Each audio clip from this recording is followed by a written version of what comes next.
അത് ശുദ്ധ അസംബന്ധമാണ്, നിയമവിരുദ്ധം പാടില്ല. അകത്ത് കിടക്കുന്നത് കൂടുതലും അവരെ ആൾക്കാരാണല്ലോ, അതുകൊണ്ടാവും. ഇപ്പൊ ഇവിടെ ജോലി ചെയ്യണ ജയിലിൽ പോയി കിടക്കണതല്ലേ.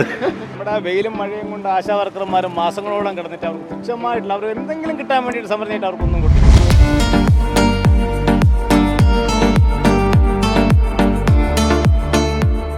നമസ്കാരം.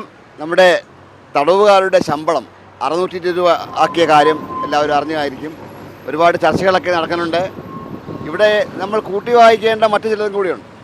അതായത് ഒരു ആശാ വർക്കറുടെ ശമ്പളം വെറും 13,500 രൂപയാണ്. ഒരു അംഗനവാടി ടീച്ചറുടെ ശമ്പളം 8,500 രൂപയാണ്. അതുപോലെ തന്നെ ഒരു മെമ്പറുടെ ഓണറേറിയം 8,500 ഇങ്ങനെ ഉള്ള കാര്യങ്ങൾ നിൽക്കുമ്പോഴാണ് ഗവൺമെൻറ് ഈ ഒരു ഔദാര്യം തടവുകാർക്ക് കൊടുത്തത്.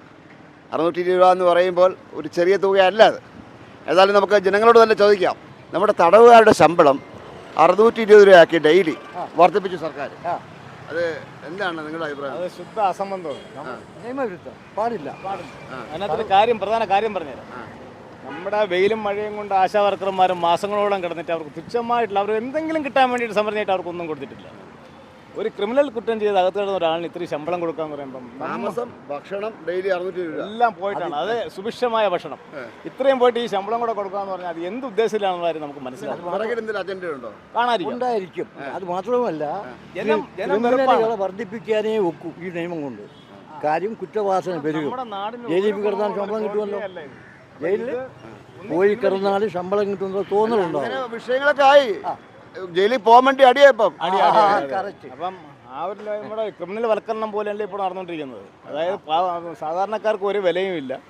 ഒരു ക്രിമിനൽ കുറ്റം ചെയ്യുന്ന ആളിനൊരു വില കൊടുക്കുന്നു, അവർക്ക് ശമ്പളം കൊടുക്കുന്നു, വാരിക്കോരി കൊടുക്കുന്നു. ഇത് എവിടുത്തെ നിയമം? ഇത് നമ്മുടെ നമ്മൾ ആദ്യമായിട്ട് കേട്ട് കേൾവിയില്ല. ഇപ്പം ആദ്യമായിട്ടാണ് ഇവിടെ ഇങ്ങനെ നിയമവിരുദ്ധം.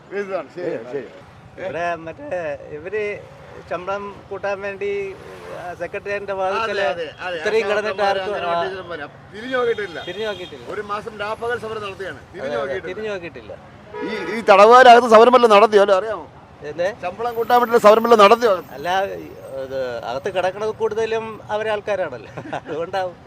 അതിനെ പറ്റി ഒന്നും എനിക്ക് അറിഞ്ഞൂടാ. ഇത്രയും ചർച്ചയായ വിഷയമായിട്ട് അമ്മയ്ക്ക് അറിയാമോ? ശമ്പളം കൂട്ടി, തടവുകാരുടെ ശമ്പളം കൂട്ടി 620 രൂപയാക്കി. എനിക്ക് വലിയ താല്പര്യമില്ല അതിനോട്. താല്പര്യമില്ല? ഇല്ല. വിമർശനം മാത്രമേ ഉള്ളൂ. ഒരുപാട് പയ്യന്മാരൊക്കെ ജയിലിൽ കയറാൻ വേണ്ടി അടിയായപ്പം. കാരണം താമസം, ഭക്ഷണം ഡെയിലി 620 രൂപയും. അതെ, തീർച്ചയായും. പിന്നെ ഇപ്പൊ ഇവിടെ ജോലി ചെയ്യണ ജയിലിൽ പോയി കിടക്കണതല്ലേ. അല്ല, നന്നായെന്ന് പറയാൻ പറ്റില്ല, മോശം തന്നെയാണ്.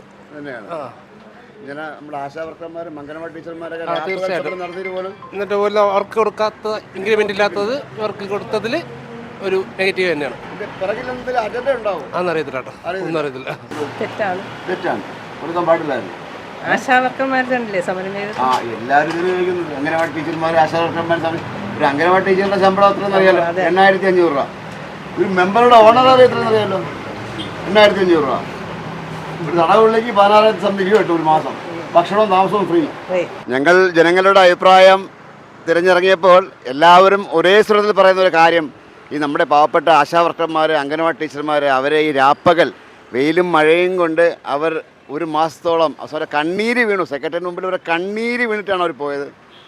അത്ര ഉള്ള അവർക്ക് പോലും കൊടുക്കാത്ത ശമ്പളം എങ്ങനെ ഒറ്റയടിക്ക് ഇത്രയും ഇരട്ടിയാക്കി കൊടുത്തു എന്നുള്ളത് ഒരു ചോദ്യമായി അവശേഷിക്കുന്നു.